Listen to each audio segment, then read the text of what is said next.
ইসলামের পক্ষে 164 প্রত্যাহারের পিটিশন দিয়েছে, এটা গ্রহণ হয়েছে।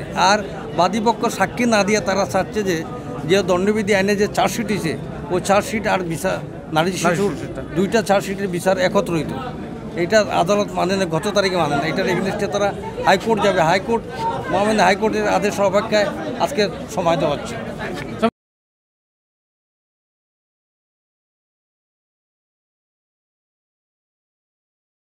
ন্যায় বিচার চাইতেছি, সুবিচার চাইতেছি, যাতে এই মামলার বিচারের ফলে আসামিরা কোনো অবস্থাতেই কোনো বেনিফিট না নিতে পারে। আমরা এই ব্যাপারে আইনগতভাবে মামলা চলার লেগে আর যত ধরনের চেষ্টা আছে আমরা সব চেষ্টায় ব্রত হয়েছি এবং আজকে আমরা কোর্টকে জানাইছি যে আমার পক্ষ যে 24 তারিখের আদেশে সন্তুষ্ট হইতে পারছে না, উচ্চ আদালতে যাইতে চাইতেছে।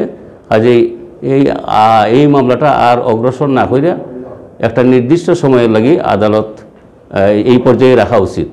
আজকের দরখাস্তটা হইয়া আদালতের যে একটু ইতিবাচক মনোভাব লক্ষ্য করলাম। গত 24 তারিখ যে একটা পরিবেশ আমরা দেখলাম, সেই পরিবেশ থেকে একটু ভিন্ন পরিবেশ লক্ষ্য করছি। আশা করি আমরা ট্রাইব্যুনালে বুঝাইতে সক্ষম হইতেছি যে আমরা আইনের ফাঁকটা যাতে না থাকে সেই চেষ্টায় আমরা এখনও কাজ করতেছি। অনেকে প্রশ্ন করেন যে আমরা বিচার বিলম্ব ঘটাইতেছি, এটা মোটেই আইনানুগ কোনো কথা না।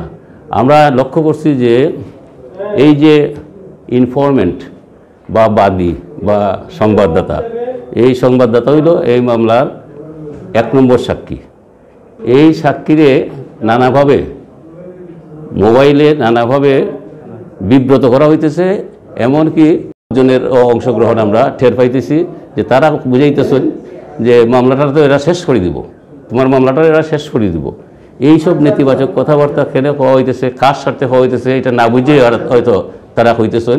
তা আমরা আশা করব যে আমরা এই বাদীকে বা ইনফরমেন্টকে কোনো মহল থেকে যেন বিভ্রান্ত করা না হয়, কারণ আমরা আইনের এই মানবাধিকার বাস্তবায়ন সংস্থার পক্ষে আমরা আইনের পরামর্শ দিয়া অগ্রসর হইতেছি যাতে আইনের ফাঁক সৃষ্টি না হয়।